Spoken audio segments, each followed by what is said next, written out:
Bonjour, je suis Christelle Lissy, de la chaîne Académie de la Nouvelle Conscience. Je vais vous parler aujourd'hui du mental. Qu'est-ce que le mental pour Christelle Lissy? Je vous rappelle une fois encore que je ne fais que partager ma vérité. Chacun en fait ce qu'il veut. Je ne cherche à convaincre personne. Il n'y a pas de vérité générale, mais que des vérités individuelles que chacun exprime.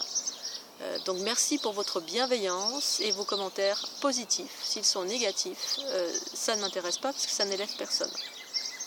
Dans mes vidéos, je compare des mécanismes que j'ai vécus qui ont attrait à la souffrance, qui amènent à la souffrance, pour aller vers l'harmonie. Donc je partage également des mécanismes harmonieux.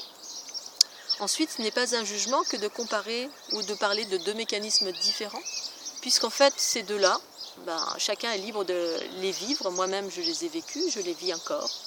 Des mécanismes qui amènent à la souffrance. Ça fait partie intégrante de l'évolution humaine que de vivre la souffrance pour aller ensuite vers l'harmonie. Voilà, donc il n'y a pas de jugement à tout ce que j'exprime.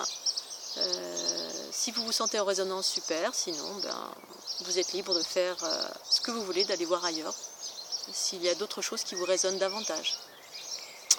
Donc le mental, qu'est-ce que c'est pour Christelle Lissy? Le mental pour moi, c'est un outil à part entière qui fait partie des mécanismes humains et qui est totalement juste et parfait. Ça existe, ça a sa raison d'être. Pour moi, tout a sa raison d'être. La seule différence, c'est que la plupart de nos pensées, paroles, actions sont impulsées soit par notre ego. L'ego, je vous le rappelle, c'est pour moi un agrégat. L'agrégat de toutes nos peurs, nos conditionnements, tout ce qui mène à de la souffrance en fait. Les enfermements, les conditionnements erronés, enfin erronés entre guillemets bien sûr, les peurs multiples et variées qui viennent constituer entre guillemets une forme de personnalité, mais c'est plutôt notre façon de réagir par rapport à la vie, par rapport aux événements qu'on est amené à vivre, à observer autour de nous. On va observer avec notre ego la plupart du temps en émettant un jugement. Et ce jugement, c'est quelque chose qui génère de la distorsion, donc de la souffrance. Et puis, il y a le mental au service de la conscience supérieure.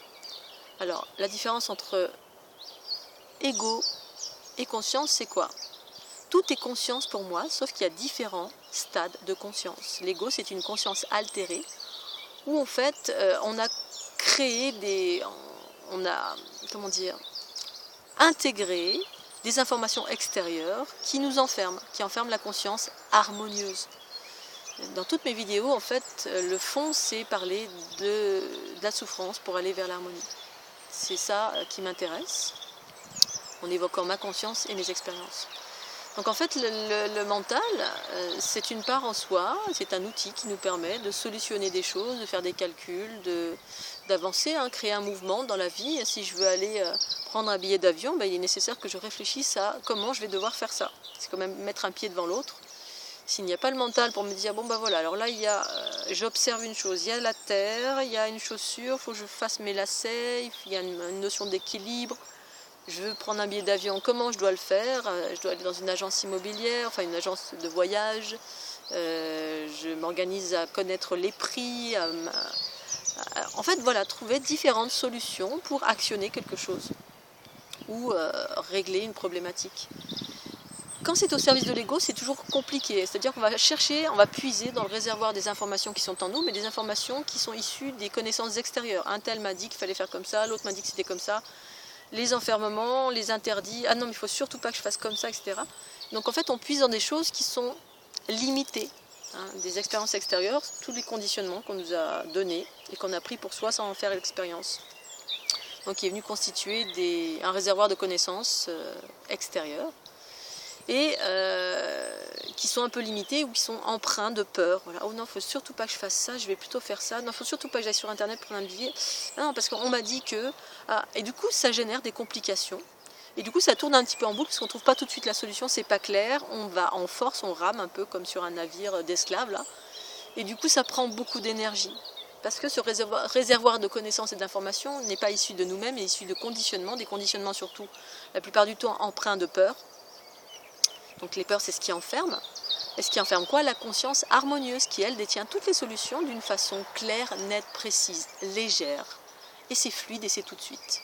Et donc voilà la différence, c'est-à-dire que ce mental, s'il est au service de la conscience supérieure, une conscience harmonieuse qui détient toutes les solutions, eh bien les connexions, bim, bim, bim, on les voit. Ça m'est arrivé, moi, de voir des éclairs de lumière, comme un peu si je voyais mes synapses qui boum, boum, boum, des choses lumineuses, et va puiser des informations pour trouver une solution instantanément. Où l'information vient toute seule, j'ai même pas besoin de faire d'efforts, je mets une intention et même parfois, là je dois aller là, hop, tout de suite je sais, c'est fluide, c'est léger, il n'y a pas besoin de ramer, donc on ne perd pas d'énergie, c'est l'inverse, c'est galvanisant. C'est comme un ordinateur, on puise dans l'information source originelle qui est en soi, qui correspond au soi supérieur, qui pour moi est le principe féminin en soi originel. Dès lors on se libère de l'ego par la dissolution de l'ego. Donc quand c'est l'ego qui gouverne en soi, cet agrégat de personnalité constitué de la plupart de nos peurs et tout ce qui fait souffrir, on rame un peu, c'est difficile, on est en basse fréquence. Voilà, on est enfin en mode de Calimero, c'est compliqué. Et puis quand on est gouverné par le soi supérieur, eh bien le mental devient un outil divin et parfait au service du soi supérieur. Voilà ma petite définition aujourd'hui de ce qu'est le mental. Donc que j'appelle le supramental, et qui est juste un outil merveilleux quand il est au service du soi supérieur.